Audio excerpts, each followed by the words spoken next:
అయినటువంటి దేవునికి ఘనత, మహిమ, ప్రభావములు కలుగును కాక. చూస్తూ ఉండగానే రోజులు ఇలా గడిచిపోతూ ఉంటాయి. ఎండ తీవ్రత ఎక్కువైపోతూ ఉన్నది. ఏప్రిల్లోనే ఇలా ఉంటే మరి మేలో ఎలా ఉంటుందో కూడా తలుచుకోవాలంటేనే భయం వేస్తుంది. అలా ఉన్న పరిస్థితి అయినప్పటికీ కూడా ఈ నెలలో ఈ విధంగా 3వ ఆదివారం వరకు మనం సజీవ లెక్కల నుంచి బలపరిచిన దేవునికి మీ పక్షాన, నా పక్షాన, సంఘపక్షాన నిండు వందనాలు తెలియజేస్తూ ఉన్నాయి. సో మనమందరం చూస్తూ ఉన్నాము, రోజులు ఎందుకు ఇలా చెడ్డగా మారిపోతున్నాయి, రోజులు ఎందుకు ఇలాగా మరి ఒక రకమైన ఒడిదుడుకులతోనూ ఇరుగు ఇబ్బందులతో నింపబడుతున్నాయి అనేది మనం గమనిస్తూ ఉన్నాం. అది అందరి గురించే కాదు, కానీ క్రైస్తవుల గురించి మాట్లాడుకోవాల్సి వస్తే ఈ దేవుని చిత్తము నెరవేర్చబడాలి అని మన పరలోక ప్రార్థనలు చేస్తూ ఉంటాం. ఈ చిత్తము నెరవేర్చబడను గాక. అయితే మన పరిస్థితి ఏంటంటే ఆ యొక్క చిత్తము నెరవేర్చబడటానికి చిత్తం తెలుసుకోవాలన్న ఆశ మాత్రం తగ్గిపోతూ ఉన్నది. ఒకవేళ తెలుసుకున్నా దానికి సమయం ఎంత పెట్టాలి, ఇన్ని రోజులు వెయిట్ చేయాలన్న కూడా ఉండట్లా. ఎలా అయిపోయింది అంటే ఇన్స్టెంట్ కాఫీ అలా ఇన్స్టెంట్ కావాలి. అది కూడా రుచిగుంటుందేమో కానీ పాత రోజుల్లో నానబెట్టి అది పెట్టి ఇది పెట్టి చేస్తే అదేదో ఫిల్టర్ కాఫీ అని చాలా రుచిగా ఉండేదని అంటూ ఉంటారు. ఈ టేస్ట్ ఎక్కడ రాదండి అంటే. అట్లాగే కొన్ని చూస్తూ ఉంటాం ఈ ఫాస్ట్ ఫుడ్లు అవి కూడా కదా, వీటికి ఎక్కువగా అలవాటు పడిపోతున్నాం. అలాగే మనం కూడా దేవుని నుంచి వచ్చేటువంటి చిత్తాన్ని తెలుసుకోవడంలో కానీ, దేవుని నిరూపవేర్పు విషయాలు గ్రహించడంలో కానీ ఇన్స్టెంట్గా ఇది ఇది ఇది అని అనుకుంటున్నాం. ఆలస్యం అయితే ఉండలేకపోతున్నాం, సహనం కోల్పోతూ ఉన్నాం, ఓర్పు నశించిపోతూ ఉన్నది. ఈ విధంగా జరగడం వల్ల ఏమైపోతున్నదంటే దేవుని సన్నిధిలో, దేవుని సన్నిధి అంటే ఒక సంఘం, దేవుని సంఘంలో, దేవుని శిబిరంలో, దేవుని గూడులో, దేవుని ఇంటిలో ఎట్లా అనుకోండి, ఏమైపోతున్నదంటే ఒక రకమైనటువంటి అనైక్యత, ఐక్యత లేని పరిస్థితులు, ఒక రకమైన అలజడులు, ఒక రకమైనటువంటి ఏమంటారంటే ఒడిదుడుకులు ఫేస్ చేయాల్సి వస్తూ ఉన్నాయి. విచిత్రమైన విషయం ఏంటంటే యాక్చువల్గా మనకు శ్వాసంలో ఉన్నటువంటి బలాన్ని బట్టి దేవుని సన్నిధిలో నిమ్మలత్వము, దేవుని సన్నిధిలో నెమ్మది, దేవుని సన్నిధిలో ఓర్పు, దేవుని సన్నిధిలో ఐక్యత, దేవుని సన్నిధిలో సహనం అనేటివి ఎక్కువ ఎక్స్పెక్ట్ చేస్తాం. అవి ఉండాలనుకుంటే ఉంటాయని అనుకుంటూ ఉంటాం. కానీ అక్కడే డిస్టర్బ్ అవుతున్నది. ఎక్కడైనా మీరు సాతాను శిబిరంలో కూడా చూస్తే, ఎక్కడ చూసినాం సార్ అంటే చూస్తారు, ఎక్కడో సార్ చూసించారు, గుర్తురాదు, లేదంటే గుర్తు చేద్దాం. అక్కడ ఎక్కడ లేని ఐక్యత ఉంటుంది, ఎక్కడ లేని నిమ్మలత్వం ఉంటుంది, ఎక్కడ లేని సహనం ఉంటుంది, ఎక్కడ ఏది ఉండాలో అది ఉండట్లేదు, ఎక్కడ ఏది ఉండకూడదో అది అక్కడ ఉంటుంది. కాబట్టి జనములు అక్కడికి ఆకర్షితులవుతూ ఉన్నారు, ఆకర్షించబడుతూ ఉన్నారు తెలియకనే.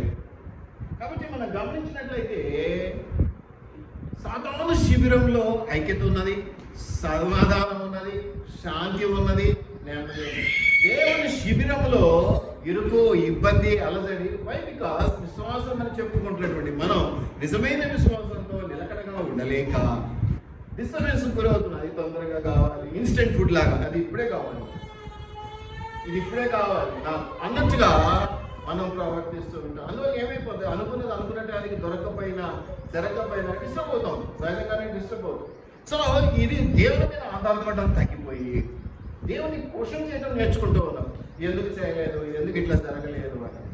కాబట్టి మనం ప్రతిదీ కూడా దేవుని చిత్తానికి వదిలేసి దేవుని చిత్తం చొప్పున జరిగించబడితే అది దీవెనకరమైన సత్యాన్ని తెలుసుకొని నడుచుకోవాల్సి మనం ఆలోచన చేయటం లేదు. అంటే ఒక రకంగా చెప్పాలంటే దేవుణ్ణి మన అవసరాలు తీర్చే వ్యక్తిగా చూస్తున్నాం. నిజంగా చెప్పాలంటే దేవుడే మన అవసరం, ఈ దేవుడే మన అవసరం. కానీ మనం ఏం చేస్తున్నామంటే దేవుణ్ణి మన అవసరంగా కాకుండా మన అవసరాలు తీర్చే వ్యక్తిగా గుర్తిస్తున్నాం. అక్కడ జరుగుతున్నది పొరపాటు. దానివల్ల ఎక్కడ సమాధానం ఉండాలో అక్కడ సమాధానం ఉండట్లేదు, ఎక్కడ శాంతి ఉండాలో ఐక్యత ఉండాలో అది అక్కడ ఉండట్లేదు, ఎక్కడ ఉండదు కూడదని కాదు, ఉండదు అని అనుకుంటాం. సాధారణ దగ్గర ఇవన్నీ ఉంటాయా, అమ్మవారి దగ్గర ఇవన్నీ ఉంటాయా అనుకుంటాం, కానీ కరెక్ట్గా చూసి అక్కడే ఉంటుంది. నేను మీకు 2-3 ఉదాహరణలు చూపిస్తే మీకు చక్కగా అర్థమవుతుందని నేను భావిస్తున్నాను. అంటే మనం ఎక్కడో ఆగిపోతున్నాం, అంటే తెలియకుండానే సడన్ బ్రేక్స్ తీసుకుంటూ ఉన్నాం. ఫర్ ఎగ్జాంపుల్ నేను చెప్పాలంటే ఇప్పుడు విశ్వాసము అంటే చాలా గ్రేట్ అనుకుంటాం. విశ్వాసం కాదు అంటే విశ్వాసం ఉండకూడదని కాదు నా ఉద్దేశం. విశ్వాసముతో పాటు దేవుణ్ణి వెంబడించే గుణం ఉండాలి. నీ విశ్వాసంతో ఎంతవరకు చేస్తున్నావు, నీ విశ్వాసాన్ని ఎలా డెవలప్ చేసుకుంటున్నాం అంటే ఏదో అక్కర అడగటం, అక్కర తీరుస్తే విశ్వాసం పెరిగింది అనుకోవడం. ఆ దేవుడిని అడగంగానే ఇచ్చాడు కాబట్టి నా విశ్వాసం పెరుగుతుంది. ఇలా నువ్వు దాన్ని పెంచుకునే ప్రయత్నం చేస్తున్నావు. విశ్వాసం పెంచుకోవడం తప్పని నేను అనలేదు, కానీ విశ్వాసం యొక్క అల్టిమేట్ చివరి యొక్క ముగింపు ఏంటంటే నువ్వు దేవుని వెంబడించడం. నువ్వు మంచి విశ్వాసివి అంటే నువ్వు పొందిన ఆశీర్వాదాలను బట్టి లెక్క కట్టడానికి కాదు, నువ్వు దేవుని వెంబడించే విధానాన్ని బట్టి లెక్క కట్టడం. అయ్యా నువ్వు బాగా వెంబడిస్తున్నావు కాబట్టి నువ్వు నిజమైన విశ్వాసివి అని చెప్పగలిగే స్థితి నీకు కలిగి ఉండటం. ఇది నువ్వు చూడటం, ఇది నువ్వు చూసుకోకపోతే ఎంత చేసినా లాభం లేని పరిస్థితులే వస్తూ ఉన్నాయి. కాబట్టి ఈరోజు మన అంశం ఏంటంటే దేవుని సన్నిధిలో అనైక్యత, సాతాను శిబిరంలో ఐక్యత. ఎన్నో చోట్ల చూస్తూ ఉంటాం, ఎన్నో రకాలైనటువంటి ఆశీర్వాదాల విషయంలో మనము ఇలాగూ చేస్తూ ఉంటాం. ఎక్కడైనా ప్రతి సంఘంలోనూ ప్రతి చోట ఇలాంటివి కొన్ని జరుగుతూ ఉంటాయి. చిన్న చిన్న సంఘాలలో కూడా ఉంటూ ఉంటాయి. చిన్న చిన్న సంఘాలలో కూడా చిన్న చిన్న డిస్టర్బెన్స్లు ఉంటాయి. విడిపోతారు, ఆ పని నీది, ఈ పని నాది, లేకపోతే నువ్వు అట్లా నేను ఇట్లా. ఈ ఐక్యత అనేది ఏర్పాటు కాకుండా ఏదో ఒక పుల్ల వేస్తాడు సార్. అయితే అది గమనించి మనం దేవునికి మహిమార్థమైన నడుచుకోవాల్సిన పద్ధతులు నడుచుకుంటే అన్ని ఆశీర్వాదకరంగా మార్చబడతాయి. ఇందులో అనుమానం ఏమీ లేదు. అలా ఉండటం అనేది జరగట్లేదు అనేది మనకి జ్ఞాపకం. విజయం పొందుకోవడం పెద్ద విషయం కాదు.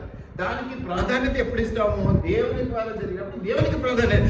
మనం ఏం చేస్తున్నాం అంటే విజయం పొందకుండా విజయాన్ని పైకెత్తుతున్నాం, విజయం ఇచ్చిన దేవుని పైకెత్తట్లా. అర్థమవుతుందా నా పాయింట్? ఎప్పుడైతే నువ్వు కొంచెం ఆ రాంగ్ డైరెక్షన్లోకి వెళ్ళిపోతున్నావో సహజంగానే నువ్వు పొందవలసిన మిగతా ఆశీర్వాదాలు పంచబడిపోతాయి, తగ్గిపోతాయి, ఏదో ఒక రకంగా డిస్టర్బ్ అవుతావు. కాబట్టి వీటిని మనం జ్ఞాపకం చేసుకోవాలి. అట్లాగే భ్రాంతి అంటే ఇల్యూషన్ అంటే అది జరుగుద్ది అట్లా అనుకునే బదులు దాంట్లో నుంచి ఒక బలమైన నమ్మకాన్ని క్రియేట్ చేసుకొని ముందుకు రావచ్చు.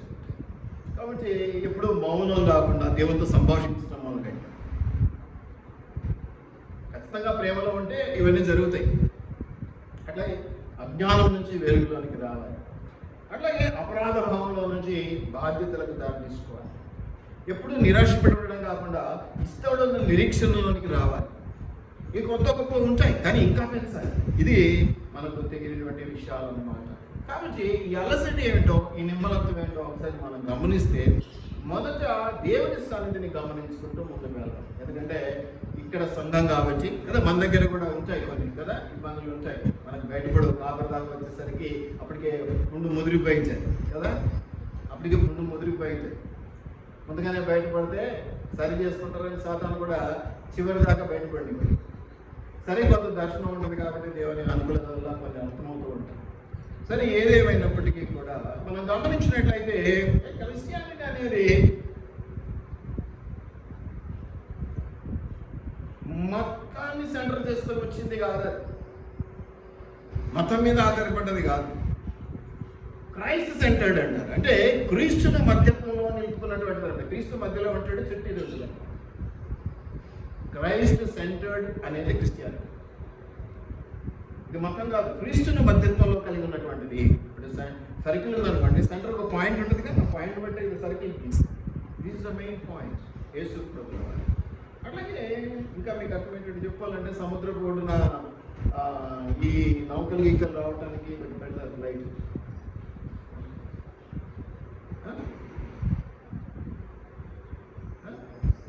లైట్ పెట్టరా సముద్రపు ఏమంటామా లైట్ హౌస్. మనం లోకానికి వెలుగేద్దాం అనేది కాదు, లోకానికి లైట్ హౌస్లో కూడా. అంటే ఆ లెవెల్కి మనం ఎప్పుడు ఊహించుకోలేము అని అలా ఉండాలి. మనం ఇక మనమే దారి తప్పి కొట్టుకుంటుంటే మనల్ని చూసి ఎవడు వస్తాడు, అందువల్ల ఇబ్బంది. నిజానికి మనం దేవుడు లోకానికి వెలుగై ఉన్నాడని చెప్పినాడు. అంటే నేనేమంటానంటే లైట్ హౌస్గా ఉండాలి అనే ఆశతోనే మనం లైట్ హౌస్గా ఉండాలి అంటే ఇక్కడ ఎక్కువగా మనం చూస్తే కొరింథీ పత్రికలలో ఇవన్నీ ఎక్కువగా గమనిస్తుంటాం. ఎక్కువగా మీరు అట్లా చేస్తుంది, మీరు ఇట్లా చేస్తుంది, నాకు తెలిసింది అని రాసిన ఆయన ఎవరైనా 1 Corinthians 2 Corinthians అంటారు. సో ఆయన అనేక చోట్ల అంటాడు, ఇప్పుడు మీరు ఒక నెలలో వచ్చి చెప్పారు, మీరు ఎలా జరిగించారట అని. ఎక్కువ తప్పిదాలు, ఎక్కువ డిస్టర్బెన్సెస్ జరిగినటువంటి సంఘాలుగా మనం చూస్తాం. ఒక ఉదాహరణ చూస్తాను. 1 కొరింథీలోనే మీరు గమనిస్తే 1వ అధ్యాయం 10-11 వచనం. కొరింథీ సంఘం అనేది మంచి సంఘం, అందులో అనుమానమే లేదు. అయితే ఇక్కడ ఉన్నటువంటి పరిస్థితి ఏమిటంటే 1వ అధ్యాయం 10-11 వచనాల్లో, సహోదరులారా మీరందరూ ఏకభావముతో మాట్లాడవలెననియు మీలో కక్షలు లేక ఏక మనస్సుతోనూ ఏక తాత్పర్యముతోనూ మీరు సన్నద్ధులై ఉండవలెననియు మన ప్రభు అయిన యేసు క్రీస్తు పేరిట మిమ్మును వేడుకొనుచున్నాను. అంటే ఏంటి వేడుకుంటున్నాడంటే పైన చెప్పిన వాళ్ళ దగ్గర ఉన్నాయనా లేవని? అమ్మా లేవని, రైట్, లేవు కాబట్టి వేడుకుంటాడు. అయ్యా తెచ్చిపెట్టుకుంటారా నాయన. ఏంటంట? ఏకభావము లేదట. ఏకభావముతో నువ్వు ఎస్ అంటే నేను నో అంట, నువ్వు అది కావాలంటే నేను ఇది వద్దంట. ఎక్కడ గురించి మాట్లాడుతున్నాడు? ఇవన్నీ సంఘాల గురించి, సంఘంలో ఉన్నటువంటి విశ్వాసాల గురించి మాట్లాడుతున్నాడు. ఒక కొరింథీనే కాదు, ప్రతి చోట ప్రతి సంఘంలో ఇటువంటి సహజంగా జరిగిపోతున్నటువంటి అంశాలు. కానీ వాటి వల్ల చాలా నష్టం జరుగుతున్నది అనేది నేను ఈరోజు మీకు జ్ఞాపకం చేయాలని ఆశపడుతున్నాను. మీరు చాలా సులువుగా తీసుకుంటారు. ఆయన అట్లా అన్నాడంటే ఏమో సార్ వదిలేయండి, కలుపుకోవాలి కదా అంటూ ఉంటారు. కానీ కొన్నిసార్లు ఎలా ఉంటుంది అని చెప్పడానికి, దేవుని మనసు ఎలా వేదన పడుతుంది, కాపరి మనసు ఎలా కృంగిపోతుంది, సంఘం ఎలా దెబ్బతింటుంది. వాడు అన్నది ఒకటే మాట కావచ్చు, చేసింది ఒకటే చిన్న చెడ్డ పని కావచ్చు, లేకపోతే ఇంకేదైనా కావచ్చు. మనం ఎన్ని పాపాలు చేసినా క్షమించేటువంటి దేవుడు ఒక్కరికైనా మాత్రం క్షమించినట్టు. దేని గురించి? ఏ పాపం గురించి? పరిశుద్ధాత్మునికి వ్యతిరేకంగా మాట్లాడితే మాత్రం క్షమ. మనం ఇవన్నీ చూసి దేవుడిని మాత్రం ఎప్పుడు చెడ్డ మాట మాట్లాడాలి. ఇవన్నీ కూడా పెద్ద పాపాలు దేవుడు చూసి అసలు ఇవన్నీ క్షమించేటువంటి పాపాలు. యాంత పెద్ద పాపం అనేది క్షమించేటువంటి దేవుడు. కానీ ఎక్కడైతే నోరు మీద పొద్దు కమ్మను ఉండాలో అక్కడ మాత్రం నోరు చేసి ఇష్టారాజ్యంగా మాట. దయచేసి జ్ఞాపకం పెట్టుకున్నాం. ఏ విధంగా చూడండి, అక్కడ 11వ వచనంలో కూడా నా సహోదరులారా మీలో అమ్మా తెలియదు, బయటపడరు కానీ మీరు ఒకరికొకరు జుట్లు పట్టుకొని కొట్లాడుకోవట్లేదు. కానీ అంటే నేను జుట్లు అనగానే స్త్రీల గురించి మాట్లాడడం, పురుషుల గురించి. పైన పట్టారా, లోపల పట్టారా, పైకేమో వచ్చి కౌగిలించుకోవడం, ఏమన్నా ఏం తమ్ముడు, ఓ ప్రైజ్ అలాడ్, ప్రైజ్ అలాడ్. లోపలేమో ఈడింత వాడంత, ఈడెంత వాడెంత. మీలో కలహములో అమ్మా కలవని మిమ్మల్ని గురించి క్లోయి ఇంటి వాడి వలన నాకు తెలియవచ్చును. ఆ రోజుల్లో కాబట్టి సరిపోయింది. ఈ రోజుల్లో అయితే చెప్పిన పౌలు వదిలిపెడతాము, సంఘాన్ని వదిలిపెడతాము, క్లోయి ఇంటి వారిని మాత్రం వదిలిపెట్టాము. ఎందుకంటే మా గురించి చెప్తాము, పౌలు పోయి ఆడిపోయి పట్లాడొచ్చు. మనం ఎవరన్నా మనం తప్పు పడితే సరి చేసుకుందామని ఆలోచన. నువ్వు ఎంత చెప్తావు మా గురించి, నీకు ఏం తెలుసు అని చెప్తావు, ఏమైనా పెట్టినావా మాకు అని కొట్లాడడానికి ముందుకు. అందుకే ఈ రోజుల్లో ఎవరు సరి చేసేదానికి ముందుకు రాదు. ఎందుకు వచ్చిన సరి పేడ ముఖాలు చూసుకోవాలి. దానివల్ల వాళ్ళకి నష్టం లేదు, నీకే నష్టం, నీకే నష్టం. కాబట్టి ఇది నువ్వు గమనించుకోవాలి. చూడండి, ఏకభావంతో మాట్లాడడం లేదు. వారు పైకి ఏదో మాట్లాడుతున్నారు కానీ వాళ్ళలో ఏకత్వం లేదు. ఇళ్ళొకళ్ళు వాళ్ళొకళ్ళు, వాళ్ళొకళ్ళు ఇళ్ళొకళ్ళు లాగా వెళ్ళిపోతా ఉన్నారు. అంతేకాకుండా కక్షలు ఉన్నాయంట. తర్వాత ఇంకేమన్నాయంట, ఏక మనస్సుతోనో ఏక తాత్పర్యంతోనో మీరు సన్నద్ధులై ఉండవలననియో మన ప్రభు అయిన యేసు క్రీస్తు పేరిట వేడుకుంటున్నాము, బతిమాలుకుంటున్నారండి. చూడండి ఎంత హీనమైన పరిస్థితుల్లో విశ్వాసులు ఉన్నారు. కొరింథీ సంఘంలోనేనా? ఇప్పుడు ఇక్కడ ఈ రోజుల్లో ఉండేటువంటి సంఘాలలో ఇవి లేవా? అమ్మో, పచ్చగడ్డి వేస్తే భక్తం అనేటువంటి గ్రూపులుగా తయారయ్యేటువంటి పరిస్థితి మన సంఘంలో కూడా ఉంటాయేమో. నువ్వు మెంబర్షిప్ కట్టేటోడు, మేము మెంబర్షిప్ కట్టిన వాళ్ళమే ఉంటారేమో, తెలియదు మనకి. ఇలా 100 రాలేదు, వచ్చిందే తెలిసింది. కాబట్టి ఈ పచ్చగడ్డి వేస్తే భగ్గుమనే కుళ్ళు, కుతంత్రం, అసహ్య దేశాలు తెలియటువంటి ప్రజలు అనేక ఉంటారు. వాళ్ళు తెలియకనే నిమ్మలంగా ఉన్నటువంటి కొలలలో ఒక రాయి వేస్తారు. చిన్న రాయి 20 అంటారు.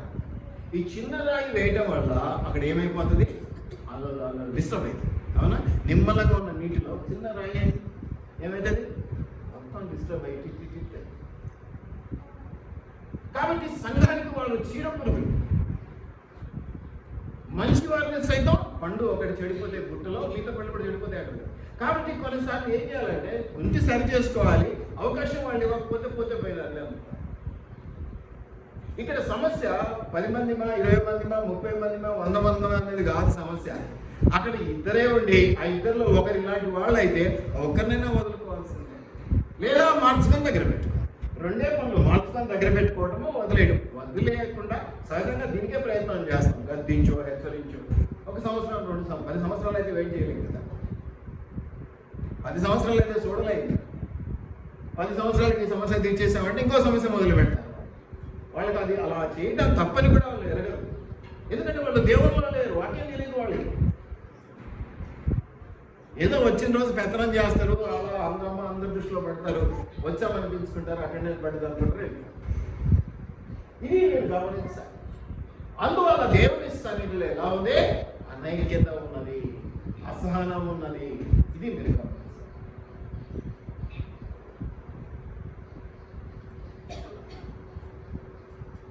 ఇంకో మాట కూడా నేను చూపిస్తాను. 13వ అధ్యాయంలో 11వ వచనం. 13వ అధ్యాయం 11వ వచనంలో కూడా చూడండి. నేను పిల్లవాడునై ఉన్నప్పుడు పిల్లవాని వలె మాట్లాడి తిని, పిల్లవాని వలె తలంచి తిని, పిల్లవాని వలె యోచించి తిని, ఇప్పుడు పెద్దవాడునై పిల్లవాని చేష్టలు కొనసాగిస్తూ ఉన్నాను. విశ్వాసంలో మాట్లాడుతున్నాను. కానీ ఇక్కడే చెప్పబడుతుంది మానేయాలి. ఇప్పుడు తెలియదు, ఒక పిల్లోడివి సరే, కొంచెం తెలిసి కొంచెం తెలియదు.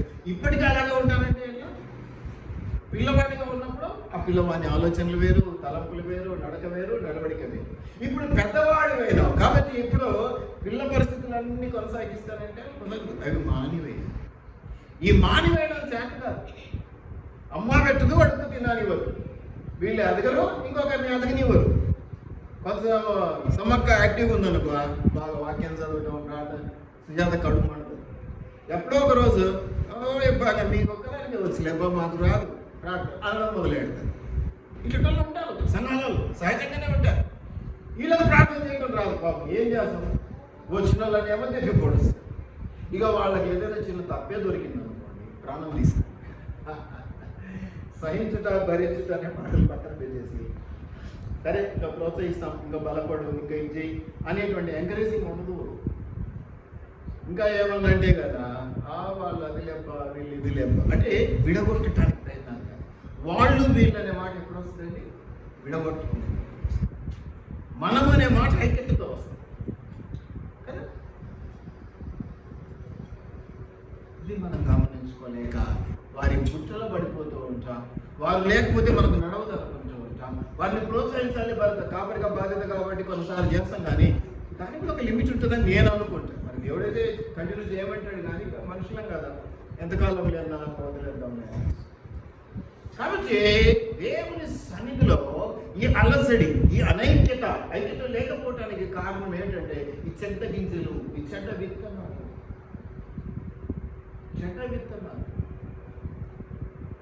మీరు పల్లీలు తింటా ఉంటారు. ఇది సహజంగా అందరికీ వచ్చే అనుభవం. ఎక్కడ ఒక చోట పడేదో గలీజ్ పల్లి పడతారు. ఆ పల్లి నమిలిన తర్వాత నోరం ఎట్లుంటుందండి? అది కోనీలేని మింగుతారా, ఊసేస్తారా? మొత్తం దాంతోపాటు నమిలిన మంచి గింజలు కూడా ఉంటాయి కదా. ఏం చేస్తారు దాన్ని? మింగబుద్ధి కాదు కదా. మరి నిన్ను మింగమంటారు కొందరు. ఏముంది సార్ వాళ్ళు అంటూ ఉంటారు. ఎట్లా సహించగలం? ఎట్లా భరించగలం? వ్యతిరేకించారు, ఓర్చుకోవచ్చు. నంబర్ బ్లాక్ చేశారు, ఓర్చుకోవచ్చు. ఇంకేదన్నా చేశారు, ఓర్చుకోవచ్చు. దేవుని కొరకు చెడ్డ మాటలు ఎలా పలుకున్నప్పుడు, నిందలు పడినప్పుడు అది ఉన్నది, అందులో అనుమానమే లేదు. స్వప్రయోజనం కోసము, స్వలాభము కోసము చేస్తే దేవుడు సహిస్తాడా? కాబట్టి సహించాల్సి అని అంటారు కదా. మరి దేవుడు సహిస్తాడని కాదు, సహిస్తాడు. ఈ ప్రశ్నలు మళ్ళీ కాబట్టి మనం జ్ఞాపకం చేసుకోవాలి. ఇంతే కాదండి, మీకు ఈ వేదాలు చాలా చెప్పచ్చు. ఈవెన్ మన పాత నిబంధనలో చూస్తే నెహెమ్యా గ్రంథంలో చాలా మంచి పని ఏర్పాటు చేస్తున్నాడు. నెహెమ్యా గ్రంథం కదా మీకు తెలుసు. మీరు ఒకసారి 4వ అధ్యాయం చేయండి. నెహెమ్యా, ఎజ్రా, నెహెమ్యా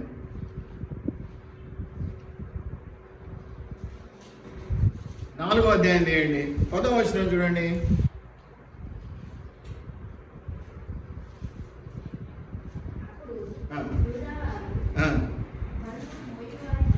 బరువులు మోయవారి బలము తగ్గిపోయేను, ఉన్న చెత్త విస్తారము. ఏం కడుతున్నారు? యెరూషలేము మందిరం యొక్క ప్రాకారం, కాంపౌండ్ వాళ్ళు కడుతున్నారు. సో అక్కడ చాలా అలజడులు ఉన్నాయి, డిస్టర్బెన్సెస్ ఉన్నాయి, దేవుని పని కాబట్టి. ఎప్పుడైతే వీళ్ళందరూ ఐక్యతతో పోరాడితే అవన్నీ వెళ్ళిపోతాయి. కానీ వీళ్ళలో అనుమానాలు ప్రవేశించినాయి. వీళ్ళలో అద్భుతమైనటువంటి దేవుని పనికి వాడబడాల్సినటువంటి పరిస్థితులను తొలగించుకునేటువంటి సిచ్యువేషన్స్ తెచ్చిపెట్టుకుంటా ఉన్నారు. ఇక్కడ మీరు గమనిస్తే గోడ నిర్మించే వారందరూ కూడా మీరు తర్వాత 4-5 అధ్యాయాలు, వీలైతే 6వ అధ్యాయం కూడా చదవండి. నెహెమ్యాలో ఎటువంటి ఆటంకాలు వచ్చినాయి, అక్కడ ఉన్నటువంటి విశ్వాసులై నెహెమ్యాకు సపోర్ట్ చేస్తున్న వాళ్ళు ఎలా బిహేవ్ చేస్తున్నారు అనేది మీరు గమనిస్తే, నేను 3 రకాలు గమనించినాను మీకు చెప్తాను. మీరు ఇంటికి వెళ్ళి మిగతా కూడా చదువుకోండి. కొంతమంది ఏం చేస్తారంటే తమ పనిని ఆపివేసి తమ వృత్తులకు తిరిగి వెళ్ళాలని ఆశించారు. అనవసరంగా వచ్చినా ఇంత డిస్టర్బెన్స్ అయితే ఎలాగో గొడవ కట్టలేము, వదిలేసి వెళ్ళిపోతే మన బతుకు మనం బతకొచ్చు కదా, మన పనులు మనం చేసుకోవచ్చు కదా, పాత పనులన్నీ మనకి ఎన్నో ఉన్నాయి, వదిలిపెట్టి వచ్చాము అనవసరంగా అని ఒకరినొకరు ప్రోత్సహించుకొని బలపరుచుకొని దేవుని పనిలో వాడబడాల్సింది పోనించి ఏమంటున్నారు, వీడు జారిపోవడమే కాకుండా పక్కోడిని కూడా గెలుపుతున్నాడు. పోదంపరనైనా మనం కట్టలేకపోవడం. ఇది ఎంతవరకు క్షేమకరం, ఆశీర్వాదకరం. చూడడానికి చాలా సింపుల్గా ఉంటుంది. మీరు అక్కడ ఇబ్బందులు వస్తున్నాయి, ఓడగట్టడానికి ఇబ్బందులు అయితే వస్తున్నాయి. కానీ అలాంటి ఇబ్బందులు వచ్చినప్పుడు మీరేం చేయాలి, నేనేం చేయాలి, చేతులు పట్టుకొని ఎవడరా వచ్చేది దేవుని పని కట్టడం చూసప్ప అన్నారు. అవునా? ఇక్కడ వీళ్ళేమంటున్నారు, ఎట్లాగూ కట్టలేము, దీనికి టైం వేస్ట్ చేసుకోవడం ఎందుకు, మనం ఇంటికి వెళ్ళి మన పనులు కుల వృత్తులు ఉంటాయి కొంతమంది, మళ్ళీ వెనక్కి పోయి కుల వృత్తులు చేసుకున్నాం, అక్కడ చేసుకొని మనం బతకొచ్చు కదా, ఇక్కడే లేదు. ఆఖరికి కొన్ని మాటలు మీరు గమనిస్తే వీళ్ళు చదివితే మీకు అర్థమైతే, వారి ఆహారము తొందరలోనే అయిపోతుంది, వారు కుటుంబాలు ఆకలితో అలమటిస్తారని వారు ఆలోచన. వారి ఆలోచన ఎట్లుంది, దేవుని పని మీద లేదు. ఎట్లా ఉంది ఆలోచన, ఎట్లా ఉంది, ఆహారం అయిపోతేమో, పిల్లలకి ఇబ్బంది అవుతుందేమో. సంఘానికి వచ్చినప్పుడు కూడా మనం పిల్లలతోనే చూస్తూ ఉంటాం కదా, దృష్టంతో వారి మీదనే ఉంటుంది. నేను ఎంతోసార్లు చెప్పిన వాళ్ళ వల్ల కూడా వాక్యం మీద మన సాధారణ డిస్టర్బ్ చేస్తాడు అంటే కరెక్ట్గా ఆ టైంకి వానికి పుస్తకం పేరించి వాడు ఏం రాస్తున్నాడో గమనిస్తుంటారు పేరెంట్స్. ఇక్కడ వాక్యం మీద దృష్టి ఉండదు, ఎందుకంటే పిల్లల ముచ్చట ఎక్కువైపోతుంది. వాక్యం కాకుండా వాళ్ళకి ఏం రాయించాలి, వాళ్ళకి ఏం ఆడిపించాలి, ఇవన్నీ కూడా కుయుక్తులు, సాధారణ యొక్క కుయుక్తులు, కుతంత్ర. నువ్వు వినవలసింది వినకుండా చేయడం సాధారణ లక్ష్యం. వాడు ఎట్లా పని చేస్తాడో మీకు ఉదాహరణలు చూపిస్తాడు. మీకు వాళ్ళు ఎట్లా పని చేస్తారు, మీతో టైంలో ఊగిపోతుంటారు పిల్లలు. పాటలు పాడమంటే హల్లెలూయా స్తోత్రం అని ఇచ్చిట కొడుతుంటారు స్తుత్యారాధన. వీళ్ళేనా 10 నిమిషాల ముందు అల్లరిగా ఉన్న వాళ్ళని మనకు డౌట్ వస్తుంది. వీళ్ళేనా ఒక 10 నిమిషాల ముందు అంత సంఘం అన్న జ్ఞానమే లేకుండా ఉన్నారు. సన్న పిల్లలైనా కొంచెం ఆలోచన ఉంటుంది కదా చర్చకి వచ్చింది. దయచేసి ఇవన్నీ కూడా మన సంఘములో అలజడి ఎందుకు వస్తుందంటే, సమాధానం ఎందుకు లేకుండా పోతుందంటే, ఇందువల్లనే విశ్వాసులు అల్ప విశ్వాసంలో పడిపోవటం, సరిగా ఉండకపోవటం, దేవుని ఎలా వెతకాలి అన్న ఆలోచన లేకపోవటం, ఏదో దొరికింది చాలు అనుకోవటం, నిజమైన ఆశీర్వాదాలు ఏంటో తెలుసుకోకపోవటం వల్ల మనం బ్రేక్లు ఇస్తూ ఉంటాం. ఆ బ్రేక్లు ఇవ్వటం వల్ల స్లో అయిపోతాం. ఒకసారి బ్రేక్ వేసినాక మళ్ళీ స్పీడ్ అనుకోవాలంటే అప్పుడు సైకిల్ దొరుకుతుంది. బండ్ల గురించి నేను మాట్లాడు, బండిపైన మళ్ళీ రైజ్ చేయాల్సింది. ఒకవేళ సైకిల్ అంటే నీకు ఇంకా బాగా అర్థమైంది. ఒకసారి బ్రేక్ వేసి స్లో అయిన తర్వాత మళ్ళీ పెంచాలంటే కొంచెం బలం కదా, ఎక్కువ తొక్క, కొంచెం ఎక్కువ బలం వేయాలి కదా, లేకపోతే మళ్ళీ పాత స్పీడ్కి రాలేవు. నువ్వేం చేస్తున్నావు, ఇది చాలనుకుంటున్నావు. మంచి ఆశీర్వాదాలు వస్తున్నాయండి, బాగానే ప్రాక్టిస్తున్నావు అని అంటారు. ఇక ఏ వానాలో అర్థం కాదు.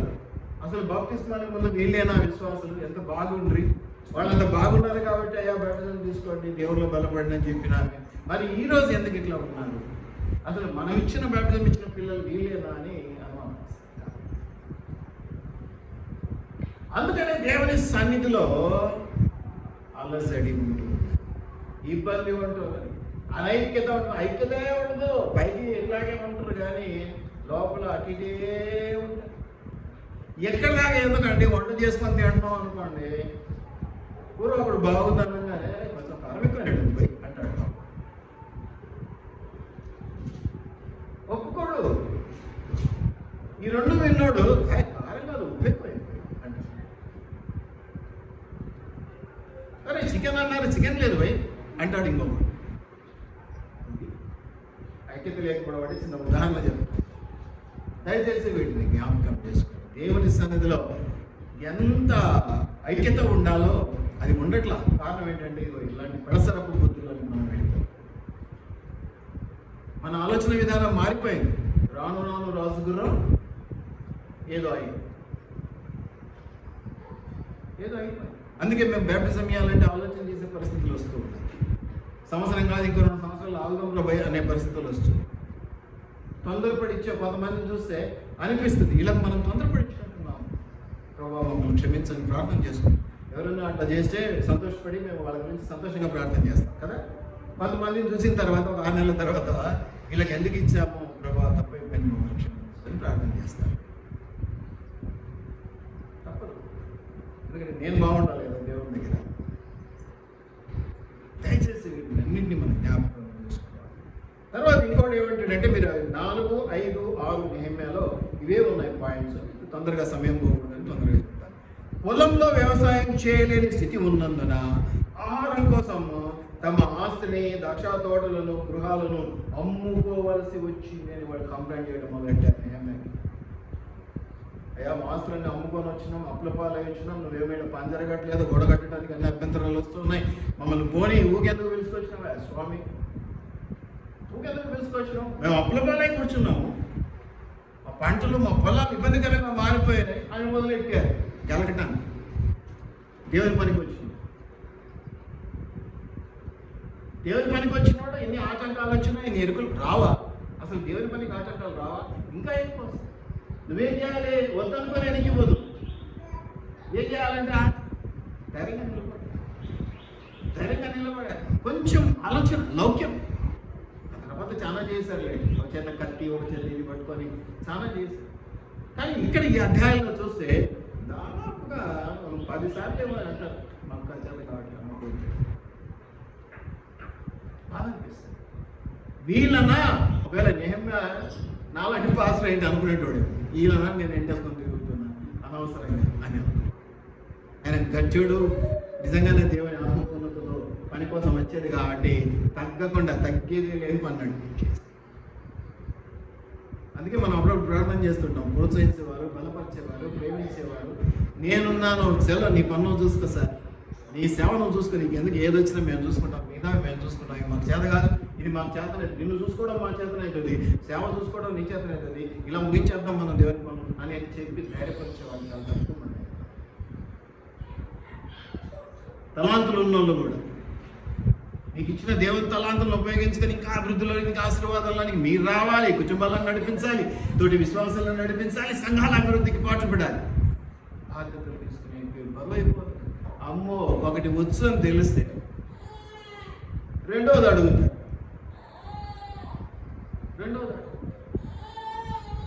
కాబట్టి దయచేసి జ్ఞాపకం పెట్టుకోండి, ఇలాంటివి ఎన్నో ఉన్నాయి. మీరు గమనిస్తే ఇది 6వ అధ్యాయం 15వ వచనంలో ఈ మాటలు చూస్తాం.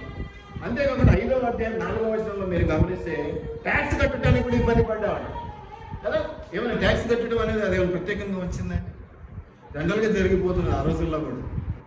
కానీ అది కూడా బరువైంది వీళ్ళకి, అది కూడా అడ్డం పెట్టారు. ఏమని అడ్డం పెట్టారంటే 5:4లో చెప్తారు, మా ప్రాణము మా సోదరుల ప్రాణం వంటిది కాదా, మా పిల్లలు వారి పిల్లల వల్ల వారు కారా, మా కుమారులను మా కుమార్తెలను దాసుల వంటకు అప్పగిపోవలసి వచ్చును. ఇప్పటికీ మా కుమార్తెలు కొందరు దాసత్వంలో ఉన్నారు, మా భూములను మా ద్రాక్ష తోటలను అన్నిల వశంలో ఉండగా వారిని విడిపించటకు మాకు శక్తి చాలకున్నదని చెప్పి వాళ్ళు ఫిర్యాదు అంటే ఏంటంటే కంప్లైంట్స్. కొంతమందిని మనం ఇష్టపడలేము, ఎందుకంటే ఎప్పుడు పని చేయరు, వచ్చేది సార్ చెప్పినావు కదా వాడు చేసి ఇతరుల మీద సోది చెప్పడానికి ప్రయత్నం చేస్తారు. అని నీది నువ్వు చేయరా, సెట్ అయిపోతుంది అంటే వినరు. కొన్ని గ్రూపులు ఇలా ఉంటాయి. వీళ్ళు ఏంటంటే ఎంతసేపు ఇటువంటి కంప్లైంట్స్. నేనేం చేయాలి, నేనేం చేస్తే సెట్ అవుతుంది అన్న ఆలోచన ఉండదు. వాడు అట్లా సార్, వీడి ఇట్లా సార్, అది పని ముందుకు పోలేదు సార్, ఇక్కడ రాయబడ్డారు సార్, గులకం పడ్డారు సార్, అది ఈడబడ్డారు సార్. నీకు చెప్పడం కంటే నా చేతులతో నేను చేసుకోవడం బెటర్ రా బాబు అనిపిస్తుంది. ఫిర్యాదులు అంటే కంప్లైంట్స్, ఎవ్రీ టైం కంప్లైంట్స్. పని జరగని వాళ్ళు ముందుకు ఆశీర్వాదకరంగా ముందుకు నడిపించబడ్డారు. వాళ్ళు పోరు, ఇంకొకరిని పోనీయరు. ఇటువంటి వాళ్ళకి చాలా ఆటంకం, సంఘాలకు కానీ కుటుంబాలకు కానీ ఇంకెక్కడైనా కానీ ఆఫీసులో వారు ఎదగరు, ఇంకొకరిని ఎదగని. ఫిర్యాదుల మీద ఫిర్యాదులు చేస్తున్నటువంటి వారిని మనం ఆలోచించాలి. కాబట్టి మనం గమనించాలి, ఎక్కడో లేరండి శత్రువులు, ఇట్లాగ తోటి విశ్వాసంలోనే ఉన్నారు. నీ పక్కన కూర్చున్నాడే నీ శత్రువు. మనమేమనుకుంటాం శ్రీకాంత్ గారు చాలా మంచోడు.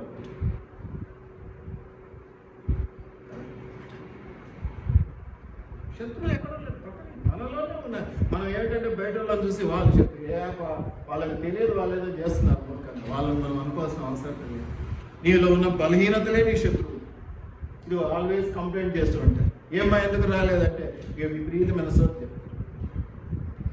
చెప్తారంతే. 40 దినాలు ఉపవాస ప్రార్థనలు అంటే సంకలు గుద్దుకుంటూ ఎగిరి గంతేస్తూ డ్యూటీలు సర్దుకొని అడ్జస్ట్ చేసుకొని ఎండలకు నడిచి తప్పికొని ఆకలికొని ఇది రావడం లేకపోతే వచ్చి 40 దినాలు అంత కిరీటం లేదు. మామూలు ఫ్రైడేలు అట్లా ఉండదా? అవి కూడా ఉపవాస దినాలే కదా. మరి తర్వాత 2 ఫ్రైడేలకు ఎవరు రాలేదేంటి? మీరు 40 దినాలు గూపుకుంటూ వచ్చినారు అంటే 40 దినాలు కిరీటం పెట్టాడు దేవుడు. ఈ ఉపవాస దినాలు ఈ ఫ్రైడేలకి ఏమీ లేదా? అది బలం లేదు. ఈ ఫ్రైడేలు మామూలు ఫ్రైడే కదా, ప్రార్థించినా ఏం జరగవు. ఇటువంటి నీకే ఆలోచన ఉన్నప్పుడు ఇక నేను మంచి విశ్వాసాన్ని ఎలా అనుకోగలను? దానికి ఎంత ఇంపార్టెన్స్ ఇస్తే, దీనికి అంతే ఇంపార్టెన్స్ ఇస్తే నేను అనుకుంటాను. తగ్గేదలేదు. ఒక్కసారి నిలబడ్డారు చాలు. 40 దినాలు వచ్చినారు. మిగతా ఫ్రైడేలు ఎంతమంది వస్తున్నారు? సో ఇటువంటి ఆలోచన విధానం నీకు శత్రువు. అంటే ఇప్పుడు ఈ శత్రువు ఎక్కడో బయట నుంచి వచ్చింది కాదు, నీలో నుంచి పుట్టుకొచ్చి. జాబులు లేవు, ఉద్యోగాలు లేవు, సంపాదన లేదు, వ్యాపారం లేదు. ప్రార్థిస్తే దేవుడు ఉన్నతంగా ఆశీర్వదించినాడు. ఎంత ఉన్నతంగా ఆశీర్వదించినాడంటే ఆదివారము ఆరాధనలో సెల్ ఫోన్ సైలెంట్లో లేకపోతే స్విచ్ ఆఫ్ చేసుకునేటోళ్ళు 10 నిమిషాలకు ఒకసారి బయటకు వెళ్ళి మాట్లాడారు. తప్పదు, ఎదిగారు.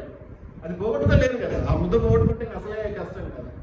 అంటే నేను వాళ్ళని తప్పు పట్టట్లేదు. సాతాను ఎలాగ భ్రమలోనికి, అందుకే భ్రమ నుంచి దేనికి వెళ్ళాలి అన్నాను? నమ్మకంలోనికి. ఎదిగే కొద్ది ఇంకా ఈ రూల్స్ పెరిగిపోవాలి.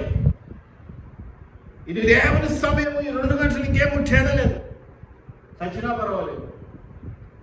ఆ స్థితి రావాలి. కానీ మనం ఏం చేస్తున్నాం? మరి ఇప్పుడు దేని విశ్వాసం అందాము? మొదట నీకుండిన విశ్వాసం ఇప్పుడు నేను చూడలేకపోతున్నానే అంటాడుగా ప్రకటన గ్రంథంలో.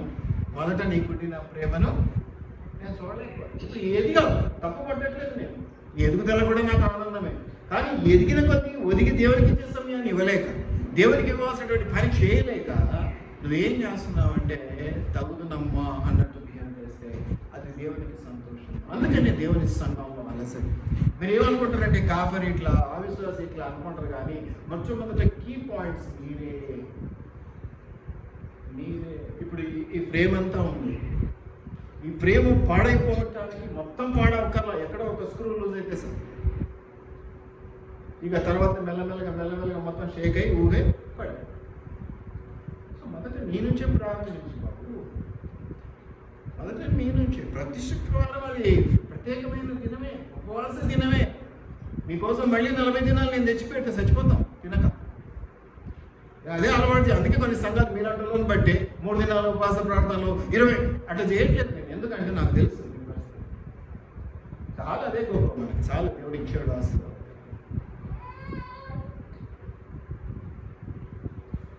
దయచేసి వీటిని జ్ఞాపకం పెట్టుకోండి. కాబట్టి మత్తయి సువార్త 12:25 చూస్తే, మత్తయి సువార్త 12:25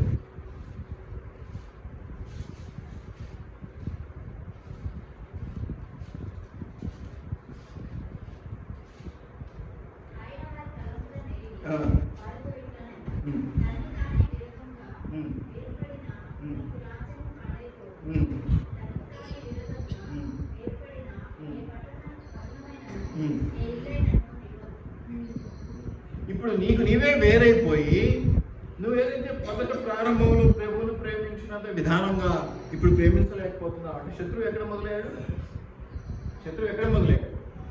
పక్కింట్లోనా? ఆ ఆశ నీకు చచ్చిపోయింది, ఆలోచన నీకు చచ్చిపోయింది. ఎంతసేపు వంక ఆడిట్ట ఈడిట్ట రావట్లేదు, సంఘానికి రావట్లేదండి. ఎక్కడైనా దేవుడైతే మంచివాడే కదా. దేవుడిని మనం వదిలిపెట్టడం అనేది మనకే నష్టం. అందుకని కీర్తనలు 133లో ఏమనుందంటే, సహోదరులు ఐక్యత కలిగి ఉండుట ఎంత మేలు ఎంత మనోహరము అని ఉంది. చూసారా, సహోదరులు ఐక్యత కలిగి ఉండుట ఎంత మేలు ఎంత మనోహరము, అది తల మీద పోయబడి అహరోను గజల మీదుగా కారి అతని అంగీల అంచు వరకు దిగజారిన పరిమళ తైలము వలె ఉండును. సియోను కొండల మీదకి దిగివచ్చు హర్మోను మంచు వలె నుండును. ఆశీర్వాదమును శాశ్వత జీవమును అచ్చటి నుండవలెనని యెహోవా ఐక్యత కలిగి ఉండాలి. దేంట్లో ఐక్యత ఉండాలి? జనరల్గా ఐక్యత అనగానే కలుస్తారు పాపం మంచిగా. దేంట్లో కలుస్తారు? చెడు. ఎవరిని కొడదామా, ఎవరిని కూలబడదామా, ఎవరిని నష్టపడదామా అంటే చక్కన 10 మంది చదివి, అరే ఎంతో కొంత మనకు నష్టమైన వాడిని నిలబెడదాం రా అంటే రా. కానీ అది ఒప్పుకోవట్లేదు దేవుడు. ఇది మనం కావాలి. రిలేషన్షిప్ ముఖ్యంగా మనం ఒకరిని ప్రోత్సహించాలి, బలపరచాలంటే మన ఇద్దరి మధ్య ఉండే రిలేషన్షిప్ చాలా ముఖ్యం. అంతి అంటున్నట్టు ముట్టునట్టు అవసరానికి అలో అన్నట్టుండే వారికి మనం మన సహాయాన్ని 1 పూట అందించగలం, 2 పూటలు అందించగలం. శాశ్వతమైన దేవుని కృపను వారికి అందించాలి. ఎప్పుడు నెలకు ఒకసారి 2 నెలలకు ఒకసారి వచ్చేస్తే సంఘానికి శాశ్వతమైన దేవుని కృప నీకు అందుబాటులోకి రావాలంటే అవుతుందా? వీలు అవుతుందా? దీన్ని మనం గమనించుకోవాలి. ఎప్పుడు మనం అనుకోవాల్సింది ఏంటంటే, నాకు సమత శత్రువు, సమతకు నేను శత్రువు. సమతకు నాకు ఒకరే శత్రువు. ఎవరు? సాతాను. ఇలా అనుకున్న రోజున మనం ఐక్యపరచబడతాం, మనం ఒకటైతాం. ఆయన ఈయన ఆమెన అనుకుంటే మనం ఐక్యత కాదు. అరే భయ్ ఎట్లన్నా కుటుంబంలో ఎన్నన్నా ఉండని కొన్ని కుటుంబాలను చూస్తే ఆశ్చర్య, వాళ్ళు కొట్టుకొని వస్తుంటారు. బయట నుంచి ఏదైనా సమస్య అంటే మా అన్న మా తమ్ముడు అనుకుంటారు. సంఘంలో కూడా అటువంటిది కాదు, అటువంటిది రావాలి.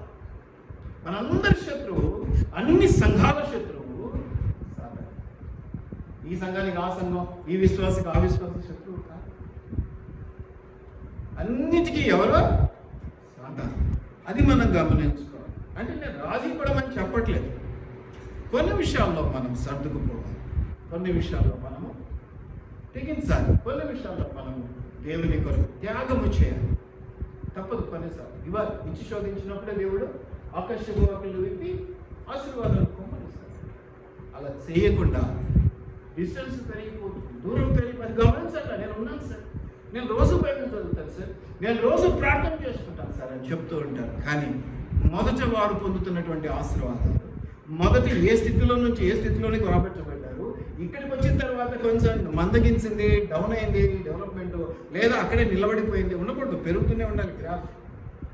ఎందుకు అలా జరుగుతుందంటే కారణం ఇదిగో అలసట. ఎక్కడి నుంచి వచ్చింది అలసట అంటే, విశ్వాసంలో ఉండవలసిన ఐక్యత లేదు, నీలో ఉండవలసిన ఐక్యత నీకు లేదు. నీ మనస్సాక్షి నిన్ను అప్పుడప్పుడు హెచ్చరిస్తావు. మనుషులంటే బ్లాక్ చేయగలుగుతాం కానీ దేవుని విషయాల్లో మనం బ్లాక్ చేయగలం. మనమే నష్టం. నేను చేయాలి, నన్ను ఎవరైనా వద్దనుకున్నారు అనుకోండి, నా వంటోడికి కూడా దొరుకుతాడు, లేకపోతే ఏదో జరుగుతుంది, పని అయిపోతే అయిపోవచ్చు. కానీ దేవుని విషయాల్లో అలా జరగదు అనేది ఇన్ని చెప్పారు కదా సార్. దేవుని విషయాల్లో మేము ఇట్లున్నాం అట్లున్నాం అంటున్నాం. సాతాను ఏం తక్కువనా? ఒక్కసారి సాతాను విషయాలను కావాలన్నాం, ఒక్కసారి సాతాను విషయాలను కావాలి. మత్తయి సువార్త 12:26. ఇప్పుడు 20 చదివాము, ఇప్పుడు 26 చదివాము.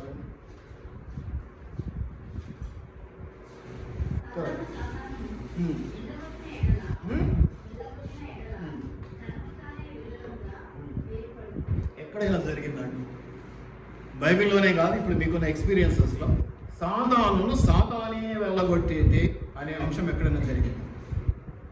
అలా వెళ్ళగొడితే వాడి ఇల్లు నిలవదనే వాక్యం మనం చూస్తున్నాం. వాళ్ళెప్పుడు ఒకటే, సాతాను సంబంధులు చాలా ఈజీగా ఒకటైపోవాలి. మనల్ని పట్టడానికి రమ్మనండి, వాడు ఉన్న శత్రుత్వం వదిలేసి అందరూ ఒకటే వస్తారు. మనం సాతాను వ్యతిరేకంగా వేరుపడడం అనేది మనం ఎక్కడ చూడలేదు. అంటే వాళ్ళలో అంత ఐక్యత ఉంటుందండి. 43-45 వచనాలు, అదే 12వ అధ్యాయం మత్తయి. దొరకనప్పుడు 43 అపవిత్రాత్మ ఒక మనుష్యుని వదిలిపోయిన తర్వాత అది విశ్రాంతి వెతుకుచు నీరు లేని చోట్ల తిరుగుచుండును. విశ్రాంతి దొరకనందున నేను వదిలి వచ్చిన నా ఇంటికి తిరిగి వెళ్ళదును అనుకొని వచ్చి ఆ ఇంట ఎవరునూ లేక అది ఊడ్చి అమర్చిండుట చూసి వెళ్ళి తనకంటే చెడ్డవైన మరి 7 దయ్యములను వెంటబెట్టుకొని వచ్చు. అవి దానిలో ప్రవేశించి అక్కడనే కాపురముండును. అందుచేత ఆ మనుషుని కడపటి స్థితి మొదటి స్థితి కంటే చెడ్డదగును. అలాగే ఈ దుష్టతరము వారికి సంభవించు. ఈ మధ్యకాలంలో చాలా మంది అడుగుతున్నారు, వెళ్ళగొట్టట్లేదా, చేయట్లేదా? ప్రార్థిస్తూ ఉన్నాము. వెళ్ళగొడితే తిరిగి తెచ్చుకోకుండా ఉండేటోళ్ళు కావాలి. మళ్ళీ అదే పనులు చేసి తిరిగి తెచ్చుకుంటే ఇదేంట పరిస్థితి. ఏమిటంట? అపవిత్రాత్మను వెళ్ళగొట్టిన తర్వాత అది ఎక్కడికి వెళ్తుందట? పాడుపడ్డ బావుల్లోనూ పాడుపడ్డ స్థలాల్లోనూ. సినిమాలు చూస్తారు కదా, ఎక్కడుంటాయి కదా? చీకటి గదుల్లోనూ, పాడుపడ్డ స్థలాల్లోనూ, బావుల్లోనూ. సో అందుకని ఇక్కడ ఏమంటున్నాడంటే నీరు లేని చోట్ల. నీరుంటే మనుష్య జీవనానికి నీరు ప్రాణాధారం కాబట్టి నీరుంటే మనుషులు ఉంటారు. మనుషులు ఉంటే అలజడి ఉంటుంది. అలజడి అంటే మాట, వెలుగు ఇవన్నీ ఉంటాయి. సో నిర్మానుష్యంగా నిశ్శబ్దంగా ఉండదు కాబట్టి రెండు చోట అవి ఉండవు. నీరు చోట్ల అంటే పాడుపడ్డ గుహల్లోనూ, పాడుపడ్డ ఇళ్లల్లోనూ, పాడుపడ్డ బావుల్లోనూ, పాడుపడ్డ కూలిపోయినటువంటి గృహాలు ఎక్కడన్నా ఊళ్ళో బయట ఉంటాయి చూసారా, అటువంటి చోట ఈ అపవిత్రాలు. ఏం జరుగుతుందట? నీరు లేని చోట తిరుగుతుంటుంది. వెళ్ళగొట్టాము, వెళ్ళిపోయింది, మళ్ళీ విశ్రాంతి కావాలి. విశ్రాంతి కావాలంటే నీ ఇల్లు మళ్ళీ దొరకాలి. అవి వెతుకుతూ తిరుగుతున్నాయి. ఏమన్నట? విశ్రాంతి దొరకనందున నేను వదిలి వచ్చిన ఎవరో ఒకరిని అనుకోండి మీరు, మళ్ళీ నేను పలాని సమ్మక్క పలాని స్వప్న అంటే మీరు బాధపడతారు. సో మళ్ళీ ఒకసారి నాగరాజు చూసొద్దాం ఎట్టున్నాడో, వదిలిపెట్టి వచ్చాను కదా అనుకున్నాను. వచ్చేసరికి నాగరాజు ఏం చేసినాడు? వదిలిపెట్టిన రూమ్ను క్లీన్ చేసి కొంచెం పెయింటింగ్ చేసి మంచి డెకరేషన్తో పెట్టుకున్నాడు. ఖాళీగా ఉంది. దేవుని ఆత్మ లేదు, ఉందని అనుకుంటాం చాలా వరకు. ఇప్పుడు ఏమైంది? దొరికింది అని టక్కున దూరిపోయి మంచిగా మహారాజా చేయరేసుకొని కూర్చొని అవునా వాటిలో ఆ అపవిత్రాత్మలో ఎంత ఐక్యత ఉందంటే, ఎంత సహనం ఉందంటే, ఎంత నిజాయితీ ఉందంటే, ఎంత ఓర్పు ఉందంటే, తన తోటి దయ్యాల మీద ఎంత ప్రేమ ఉందంటే వాడు వెళ్ళి తనకంటే గొప్పనైనా, తనకంటే దుర్మార్గమైన, తమకంటే చెడ్డవైన 1 కాదు 2 కాదు 7 అది నువ్వు నేనైతే నాతో పాటు ఉందని తీసుకెళ్తే రేపు పొద్దున వాడు నాకు ఏక మేకే కూర్చుంటాడు. కాబట్టి నేను తీసుకెళ్ళినా నాకంటే చిన్నోడిని తీసుకెళ్ళాలి, నాకు ఎదురు చెప్పనోని తీసుకెళ్ళాలి. ఒకవేళ లేదంటే అసలు ఎవరిని తీసుకెళ్ళకూడదు, నేనే బయటికి రావాలి అనుకుంటాను. దయాలు అట్లా అనుకోవండి. వాళ్ళ ఐక్యత చాలా బ్రహ్మాండంగా ఉంటుంది. అది ఒకటే వచ్చి కూర్చోకుండా ఎంత ఐక్యత, ఎంత ప్రేమ, ఎంత తగ్గించుకునే స్వభావము. తనకంటే చెడ్డమైన, తనకంటే కిందివి, లేకివి, బలహీనమైన వాటి గురించి ఆలోచన, తనకంటే చెడ్డమైన మరి 7 ఇప్పుడు వాళ్ళ ఐక్యత ఎక్కువ ఉందా, మనలో ఐక్యత ఎక్కువ ఉందా? వాళ్ళ సహనం బాగుందా, మనలో సహనం బాగుందా? వాళ్ళు మనకంటే కొంచెం ఉన్నతలో ఉన్నవాడిని ప్రేమిస్తున్నాడా, మనం ప్రేమిస్తున్నావా? మనకంటే కొంచెం ఉన్నతంగా ఉంటే ఎన్ని తిప్పి మాటలు, ఎన్ని ఏమంటారు దాన్ని, పొడిచినట్టుగా మాట్లాడుకో. బా నీకే వచ్చలే ప్రార్థన, అబ్బా నువ్వే పోతావు మాటి మాటికి, మాకు తెలియదా? అబ్బా ఈమెకి రాసి ఇచ్చినాడు ఆ చర్చి, ఈమెనే పోతుంది ఇక రోజు వస్తాం. అవి దయాలు అట్లా అనుకో, దురాత్మలు అనుకో. వాటిలో ఉన్న ఐక్యత గొప్ప. చూడండి, ఎక్కడ ఐక్యత ఉండాలో అక్కడ లేదు, దాన్ని నువ్వే తిరగొడుతున్నావు. ఎక్కడ ఐక్యత ఉండకూడదో అక్కడ ఐక్యత అవే తెచ్చిపెట్టుకుంటావు. విచిత్రం అనిపించట్లా? నువ్వు ఏ స్థలానికి వెళ్ళాలో ఆ స్థలానికి నువ్వు తప్ప ఇంకొకరు రాకూడదు అనుకుంటావు. ఎందుకంటే నా ఇంపార్టెన్స్ పోతుంది అనుకుంటావు. లేదు ఏమనుకుంటా కానీ తీసుకపోయినా ఎవడో తక్కువ ఉన్నవాడు తీసుకెళ్తే ఒక కాపర్లు చాలా మంది నెట్టేసుకొని తిరుగుతుంటారు. ఏ కాపరైనా తనకంటే గొప్పనైనా కాపరిని ఎంటేసుకోవడం తిరగడం చూస్తున్నారా? మహా చెప్తే నా అసిస్టెంట్ మా చర్చిలో ఎల్డర్ అని చెప్పుకోండి. నేనైతే నిజమే చెప్తాను, ఎందుకంటే నారాజు ఎల్డరే కాదు. దయచేసి జ్ఞాపకం పెట్టుకోండి, దురాత్మలో లేవు, వాటిలో ఉన్న ఐక్యత గొప్ప. ఒక్కటి పోగొడితే ఏడింటిని తీసుకొని వస్తాయి. తనకంటే గొప్పనైనవి, తనకంటే బలమైనవి తీసుకొని వచ్చాయి. ఇప్పుడు నేను చెప్తున్నాను, ఐక్యత ఎక్కడుందండి? సాధారణ దగ్గర ఉందా? దేవుని దగ్గర ఎవరు చెడగొడుతున్నారు? ఎవరు చెడగొడుతున్నారు? ఐక్యతను ఎవరు చెడగొడుతున్నారు? దేవుని సన్నిధిని ఎవరు పాడు చేస్తారు? సాధారణ సన్నిధిలోనేమో ఐక్యత కదా, తగ్గించుకునే స్వభావం. విచిత్రం అది. తగ్గించుకొని తనకంటే గొప్ప నేను 7 దురాత్మలు. ఇక్కడ ఉందండి ఐక్యత. దాన్ని చెదరగొట్టి ఇక్కడ నిలబెట్టాలి దేవుని సన్నిధి. కాబట్టి ఇదే కాదండి, ఆ సేన అనే దయ్యం పట్టినటువంటి నాన్న, సేన అనే దయ్యం పట్టి దేవుడు వచ్చినాడు మాట్లాడుతుంది, అన్ని కలిపి మాట్లాడు. ఏమంటున్నాయి? మమ్ములను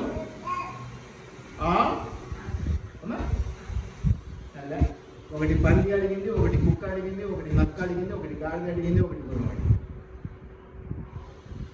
అన్ని కలిసి ఒకటే ఐక్యతతో అడిగాయా? వేరు వేరుగా అడిగాయా? అదే నువ్వు నేనైతే ఖచ్చితంగా విశ్వాసంలో ఉండేది సబ్బది. 2000 దయ్యాలకు కూడా ఐక్యతతో పందుల్లోకి పోతామన్నాయి తప్ప నాకు పందిని వానికి కుక్కని నేను అడగను. వాళ్ళలో ఉండే ఐక్యత గొప్పదండి. దయ్యాలకు ఉండే ఐక్యత చాలా గొప్పది, సహనం గొప్పది. సంతోషం అనిపించట్లా ఏం రాలేదు, సంతోషంగా లేదు వాళ్ళ ఐక్యత చూసినాం. దేవుని బిడ్డల్లో లేదు. మంచి చెప్తే సహించలేదు. ఇక మంచి చెప్తే సహించిన వాళ్ళు మనల్ని ప్రేమించలేని మనం పోయి మన చెడ్డను కూడా భరించమంటే ఎవరు భరిస్తారు? అయ్యేది నా పని. మరి భరించకపోతే ఐక్యత ఎట్లా వస్తుంది? నన్ను సహించకపోతే నాకు బిడ్డ పెట్టలేదు రిలేషన్షిప్. నన్ను భరించకపోతే నన్ను ఎలా లింక్ ఏర్పడుతుంది? ఇటువంటి ఉదాహరణలు ఎన్నున్నాయో బైబిల్లో. విచిత్రం అనిపిస్తుంది. ఎంత ఐక్యత చూడండి. ఒక్క మాట కూడా తప్పుగా మాట్లాడకుండా 2000 దయాలు ఒకటే పందుల గుంపును చూపించి ఆడికే పంపి మమ్మల్ని వేరే దగ్గర. దయచేసి ఎక్కడ ఏది ఉండాలో కూడా మనం గమనించుకోవాలి. కాబట్టి గమనిస్తే దేవుడు మనకంటే నేను చెప్తాను. ఇప్పుడు ఇక్కడ మనం కొంతమంది ఉన్నాం, వీటిల్లో కొంతమంది పని చేసేవారు, ఇంకా కొంతమంది ఇతరులు చేస్తుంటే చూసేవాళ్ళు. అది కూడా ఒక రకం కదా. కొంతమంది పని చేసేవాళ్ళు ఉన్నారు, కొంతమంది ఏమో ఇతరులు చేస్తుంటే చూసేవాళ్ళు ఉన్నారు. మంచిది ఏదో ఒకటి. ఇంకా కొంతమంది ఏంటంటే అసలు పట్టించుకోకుండా వాడేం చేస్తున్నారో చూడరు, వీళ్ళు ఏం అసలు దీన్ని పట్టించుకో. వచ్చామా పోయామా, అయిపోయిందా సంఘం, మళ్ళీ కనపడదు, మళ్ళీ ఆదివారం వస్తే వస్తాం, పోతే అసలు ఏం జరుగుతుందన్న ఆలోచన కూడా వీళ్ళందరూ కాకుండా ఇంకో గొప్ప ఉన్నారు. వాళ్ళకు వాళ్ళేం చేయాలో కూడా తెలియదు. వాళ్లకు వాళ్ళేం చేయాలో కూడా తెలియదు. అట్లుంటారు విశ్వాసం. సాధారణంగా అట్లా ఉండదు. క్రమశిక్షణ పద్ధతి. ఇగో ఇది నువ్వు చేయి, ఇది నువ్వు చేయి. ఓ గర్వమా, నువ్వు గర్వాన్ని పెంచు. ఓ దొంగతనం దురాత్మ, నువ్వు దొంగతనాన్ని పెంచు. ఇలాగా వాళ్ళు కానీ మనల్ని ఎలా కోరుకుంటాడంటే ఎఫ్ఎస్సీలు 4:4 ఎఫ్ఎస్సీలు 4వ అధ్యాయము 4 నుంచి 6 వరకు అయిపోయింది.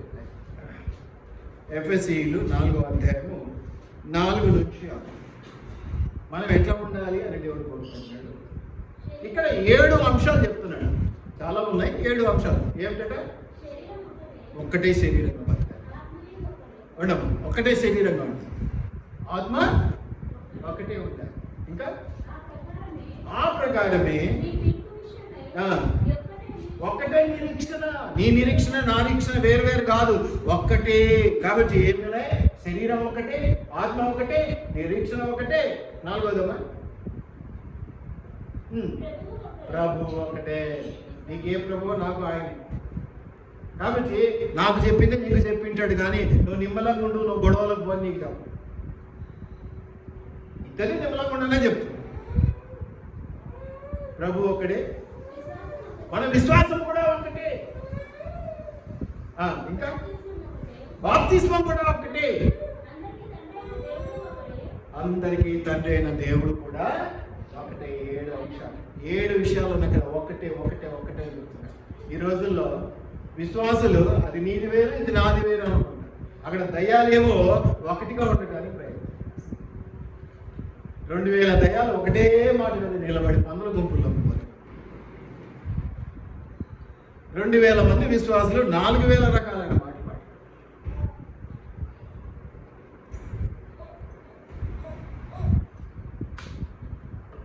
అందుకే దేవుని శిబిరంలో, దేవుని మందిరంలో ఐక్యత ఉండటం, సాధారణ శిబిరంలో ఐక్యత ఎక్కువగా కనిపిస్తుంది.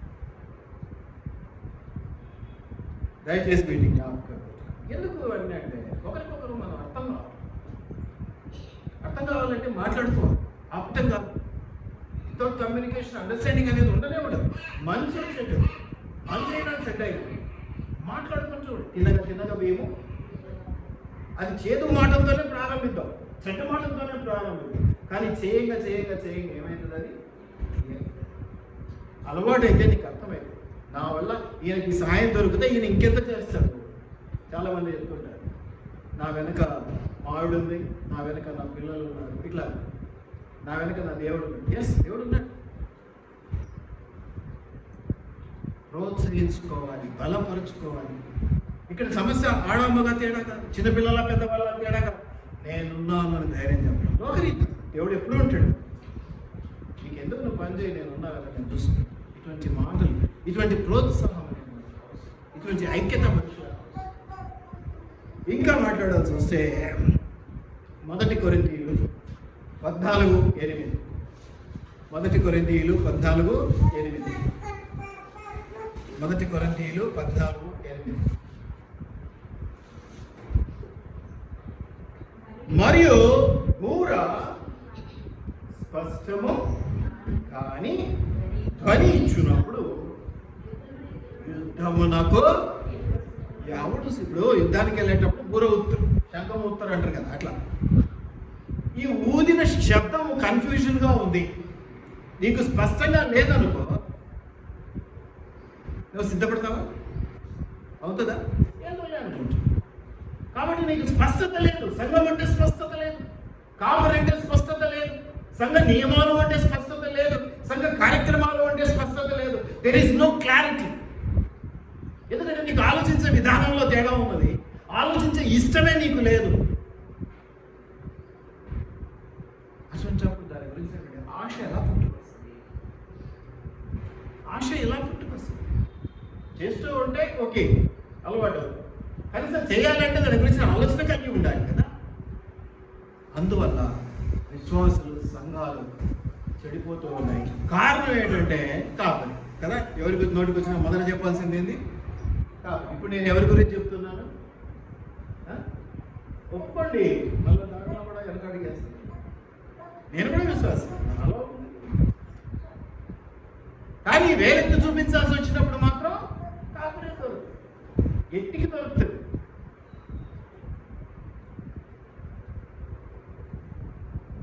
ఇంకా కాపరికి ఐడియా ఇస్తూ ఉంటాం. తగిన జ్ఞానంతో ఉన్నవాళ్ళు ఐడియా ఇస్తే తీసుకోవడానికి ఏమి ఇబ్బంది లేదు. ఆ సబ్జెక్ట్ నాలెడ్జే లేదు. కెమిస్ట్రీ చదివినోడు వచ్చి మ్యాథమెటిక్స్ చేసి పెట్టేదానికి ఫార్ములా చెప్తే దాన్ని నేను ఉపయోగించడానికి అవుతున్నాను. మన ఈ మధ్య నేను స్టేటస్లో పెద్ద ప్రాబ్లం పెట్టాను, చిన్నగా కనిపిస్తుంది కానీ పెద్దది పెట్టాను, గ్రూప్లో కూడా పెట్టాను లేదు. నాకు తెలిసి మీరు సాల్వ్ చేయలేరు, కానీ నేను దాని సొల్యూషన్ నిన్న స్టేటస్లో పెట్టాను. అది పెద్ద పెద్ద గ్రూప్లకు అది ఉంటుంది, ఆ ప్రాబ్లం ఎలా సాల్వ్ చేయాలి. 2-3 పంపించారు సొల్యూషన్. తక్కువ మందికి అర్థమైంది. నీకు అర్థమే కాదు, స్పష్టతనే లేదనుకోండి, అది చేసే ఉత్సాహం ఏమనుకుంటుంది? నీకు దాని మీద క్లారిటీ లేదు. కాబట్టి నేను అనుకుంటాను, మీరు ఎవరు ట్రై చేసింది ఆ సమస్యలో? మీరు ఎవరు ట్రై చేసింది? అవునా? ఎవరైనా ట్రై చేశారా? స్టేజెస్లో చూసారా? మీరు చూసారా? ట్రై చేశారా? కారణం ఏంటి? మీకు దాని మీద క్లారిటీ లేదు. తప్పనడం లేదు, క్లారిటీ లేదు, నేను ముట్టుకోరు. సంఘ కార్యక్రమాల గురించి, సంఘం గురించి, కాపరి గురించి నీకు క్లారిటీ లేకపోతే నువ్వు ఏం చేయాలనుకుంటావు? ఎంతసేపు పొల్లో పెట్టి పుడతావు. ఎవరినన్నా ఎవరు దొరుకుతారు కాబట్టి దయచేసి ఇటువంటి వాటిని మార్చుకోవాలని నేను ప్రేమపూర్వకంగా మనవి చేస్తాను. కన్ఫ్యూజన్ స్టేజ్లో ఉండకూడదు అనేది మనం ఉంచుకోవాలి. యోహాను సువార్త 17:20-21. యోహాను సువార్త 17:20-21.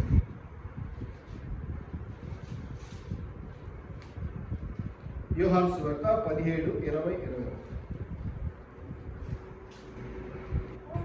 మరియు నీవు నన్ను పంపితివని లోకము నమ్మునట్లు తండ్రి నా యందు నీవును నీ యందు నేను ఉన్నలాగున వారును, అంటే మిగతా వారును మన యందు ఎట్లా నీవు ఐక్యత కలిగి ఉండడమే కాదు, నీవు దేవుడితో కూడా ఏకమై, అంటే ఐక్యత కలిగి ఉండాలి.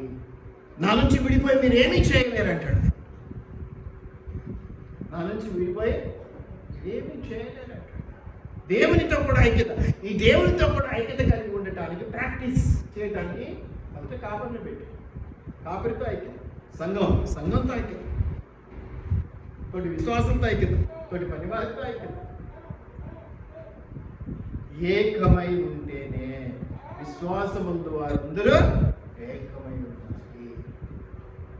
ఏకమై ఉండాలి అంటేనే ఒకరి అభిప్రాయాలు ఒకరు తెలుసుకోవాలి, ఒకరి కష్ట నిష్ఠురాలు ఒకరు తెలుసుకోవాలి, ఒకరి ఈతి బాధలు ఒకరు పంచుకోవాలి. అతి ప్రేమను పుట్టాలి. కమ్యూనికేషన్ ఉండకపోతే ఐక్యత ఏర్పడదు. ఐక్యత ఏర్పడకపోతే సహాయం అందదు. ఎప్పుడైతే సహాయం అందదో నీకు తోచిన నీ బలమున్న కాడికి నువ్వు ప్రాకులాడు, తర్వాత నీ అంతే, తర్వాత నువ్వు అక్కడితో ఆగిపోతావు. అదే కొంచెం ప్రోత్సహించేటువంటి ఐక్యతతో బలం ఇచ్చేవాళ్ళు ఉన్నారు అనుకోండి, ఏం చేస్తాం? 10 అడుగులు పోయేటోడు 20 అడుగులు పోతాం. నేను అదే చెప్పి, నన్ను ప్రేమించేవారు, నన్ను ప్రోత్సహించేవారు వస్తే నేను ఇప్పుడు ఈ లెవెల్లో ఉన్నాను, ఇంకొంచెం చేసుకోగలుగుతాను, ఇంకొంచెం సేవలు పెంచుకోగలను. కారణం ఏంటంటే అలాంటి వారు లేక సంఘం ఎదగకపోవడానికి కారణం విశ్వాసుల ఐక్యత లేదు, విశ్వాసుల సహకారం లేదు. అంటే మనుషులు లేరా? ఉన్నారు, కానీ ఎవడికి వాడే. వచ్చావా? అదేదో సినిమా డైలాగ్, వచ్చావా, తిన్నావా, కడుక్కున్నావా, టిఫినీలు చేశారా, కాఫీలు తాగారా, వచ్చారా, విన్నారా? ఏం విన్నారో కూడా అవసరం లేదు, వెళ్ళిపోయారు. ఇక ఇటువంటి చోట సంఘాలు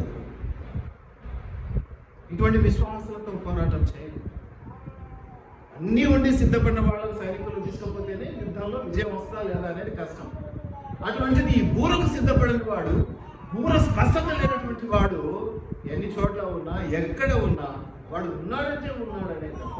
అందుకనే మీరు ఏదో ఊపిరి పీలుస్తున్నా శవం ఎటువంటిదంటే ఊపిరైతే ఉంది కానీ జీవం లేదు. ఇటువంటి వాటి వల్ల ఉపయోగం లేదు. ఆశీర్వాదాలు ఎప్పుడైతే దేవుని సన్నిధిలో ఐక్యత ఉంటుందో, దేవుని సన్నిధిలో ఆహ్లాదం ఉంటుందో, ఇవన్నీ ఎవరి వల్ల వస్తాయి? ఒకరికొకరు మనం ఇచ్చిపుచ్చుకోవాల్సినది. నాకు ఇంత ఇస్తే సంతోషం, నేను నీకు ఇంత ఇస్తే సంతోషం. ఇక ఒకరికొకరు ప్రోత్సహించుకోవాల్సినటువంటి పరిస్థితి. వీటిని వదిలేసేసి వస్తున్నామా పోతున్నామా, ఇచ్చినామా పుచ్చుకుంటున్నామా. ఇవాళ మీ ఇంట్లో ప్రేమ, రేపు మా ఇంట్లో ప్రేమ. ఏం చెప్పాడు అయ్య గారు? ఏం చెప్పలేదు, తిన్నాం, చికెన్ దొరికింది, సాంబార్ బాగా చేసుకున్నాం. ముసలమ్మ వచ్చి ఎక్కడికి పోతుందా? మీ వల్ల సంఘాలకు ఎంత నష్టం జరిగింది. మీ వల్ల అంటే ఏదో మిమ్మల్ని దృష్టిలో పెట్టుకునే కదా, ఇప్పుడు ఆన్లైన్లో వింటున్న వారికి, తర్వాత వినబోయే వారికి కూడా ఇదే. మీకు దేవుడు తలాంతులు ఇచ్చినా ఉపయోగించలేదు మీ సహాయస్థితి. ఎంత నష్టం, ఎంత నష్టం. అప్పుడు ఎదిగావు, అప్పుడైతే గంటలు ఎందుకు వస్తారా, ఎప్పుడు చేసినాయా, నాకు పనులు ఉంటాయి కదా అని చెప్పుకున్న పరిస్థితి ఉండే. కాబట్టి గంటలు వచ్చి కూర్చుంటారు, ఆడ నేను కూడా బయటికి పోతా కదా. ఇప్పుడు నెలైంది పనులు చేస్తాను, అది ఒక వస్తాం కదా.